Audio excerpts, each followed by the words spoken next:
Anggaran pertahanan belum ideal. Tadi saya sampaikan kita perlu 1-2% dari PDB. Sekarang masih 0,78%. Ini data.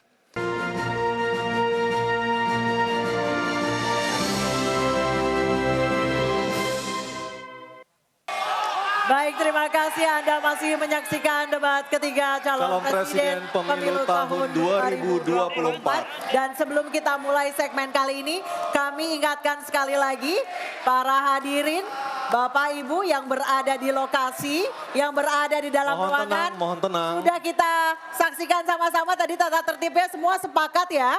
Sepakat? Oke. Dan segmen ini adalah segmen yang paling mudah memancing keriuhan. Karena di segmen ini calon presiden bisa saling bertanya. Jadi kami mohon kerjasama dan komitmen dari para hadirin, dari Bapak dan Ibu sekalian untuk tetap menjaga ketertiban dan memberikan hak yang sama kepada calon presiden yang sedang berbicara untuk bisa menampilkan performa terbaiknya. Dan kami undang Pak Prabowo, Pak Ganjar dan Pak Anies untuk maju ke podium. Kami persilakan Pak. Baik, jawaban pertanyaan akan ditanggapi oleh capres penanya dan selanjutnya akan direspon kembali oleh calon presiden yang menjawab. Sebelumnya kepada para calon presiden 2024 mohon diingat untuk melakukan tanya jawab sesuai tema debat pada malam hari ini, yakni pertahanan, keamanan, hubungan internasional, globalisasi, geopolitik, dan politik luar negeri. Dan jika menggunakan singkatan atau terminologi, maka wajib untuk memberikan penjelasan dari pertanyaan yang dimaksud. Sepakat ya? Baik, kita sepakat. Mohon tenang, mohon tenang. Dan kesempatan pertama di segmen ini kami berikan kepada calon presiden nomor urut 3 Bapak Ganjar Pranowo untuk bertanya kepada calon presiden nomor urut 1 Bapak Anies Baswedan. Waktu Pak Ganjar 1 menit dimulai saat Bapak berbicara. Mas Anies, anggaran pertahanan belum ideal. Tadi saya sampaikan kita perlu 1-2% dari PDB. Sekarang masih 0,78%. Ini data. Untuk beli alutsista masih harus ngutang dan utang kita di 2023 naik dari 20,7 miliar dolar menjadi 25 miliar dolar. Padahal target Renstra kita, perlu saya panjangkan, rencana strategis ya. Minimum essential force di 2024 tidak tercapai kira-kira. Karena sekarang hanya 65,49% dari target. Kira-kira menjadi pertanyaan saya nih Mas Anies.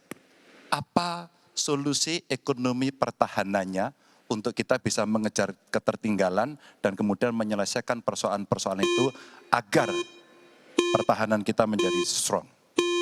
Baik, masih ada Bapak sedikit lagi? Cukup. Baik. Baik, terima kasih Pak Ganjar. Mohon untuk tenang. Kami persilakan Bapak Anies Baswedan untuk menjawab, waktu Bapak 2 menit. Silakan. Terima kasih Pak Ganjar.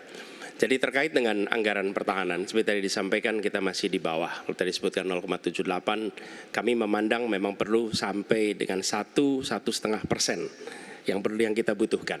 Dan untuk itu maka kita harus memperbesar GDP kita, memperbesar APBN kita. Karena itulah pertumbuhan ekonomi menjadi penting.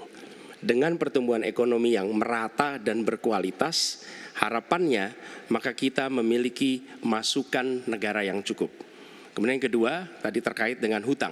Hutang-hutang yang digunakan untuk aktivitas produktif yang meningkatkan kesejahteraan, menumbuhkan perekonomian.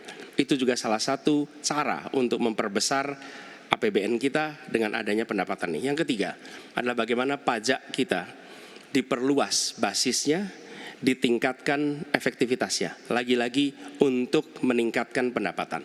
Namun yang tidak kalah penting adalah memastikan bahwa praktek-praktek koruptif yang membuat anggaran terserap tidak secara optimal itu ditiadakan. Dengan begitu, maka porsi yang kita miliki untuk sektor pertahanan akan bisa kita alokasikan. Tanpa kita memiliki anggaran yang cukup, maka alokasi di sini menjadi berat.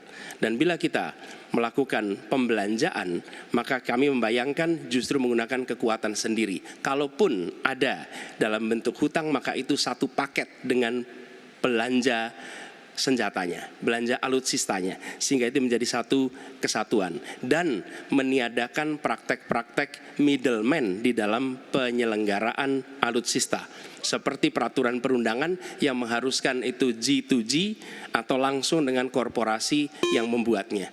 Jadi kami melihat dengan cara seperti itu meningkatkan alokasi itu satu hal, mengefisienkan itu hal berikutnya yang harus kita kerjakan. Terima kasih.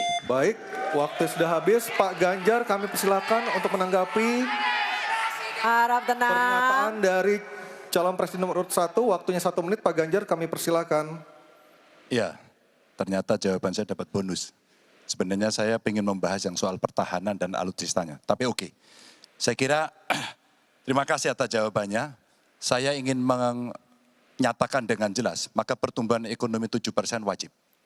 Alokasi 1-2% PDB menurut saya menjadi keharusan agar kuat. Dan belanja alutsista kita ini harus jadi investasi pertahanan kita. Tanknya dibuat di Pindad, helinya di PT DI, fregatnya ada di PT PAL, sibernya ada di PT LEN. Maka kalau kemudian itu bisa kita optimalkan betul-betul, rasa-rasanya apa yang ingin kita capai dari minimum essential forces-nya akan tercapai. Kalau kita lihat di 2024 yang rasa-rasanya agak berat bisa dicapai, maka saya khawatir makin mundur, tidak ajak dalam perencanaan, ini menyulitkan. Dan kita perlu garda samudra untuk mengawal Indonesia dan pertahanan sakti 5.0. Waktu habis, terima kasih Pak Ganjar. Kami persilakan. Oke, tenang. Kami persilakan Bapak Anies untuk menanggapi tanggapan dari Pak Ganjar. Waktu Anda 1 menit, silakan. Ya, pemanfaatan atas sumber daya lokal itu penting, perlu kita teruskan.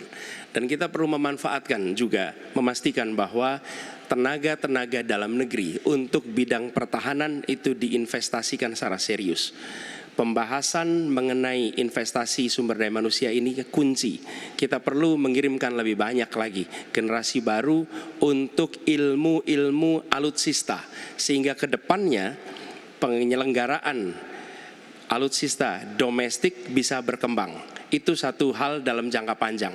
Nah, karena itu saya sepahaman tentang pentingnya dalam negeri. Tapi tidak kalah penting ketika kita berbicara tentang memastikan bahwa belanja alutsista itu bersih, tidak melibatkan korporasi-korporasi yang punya masalah dengan korupsi.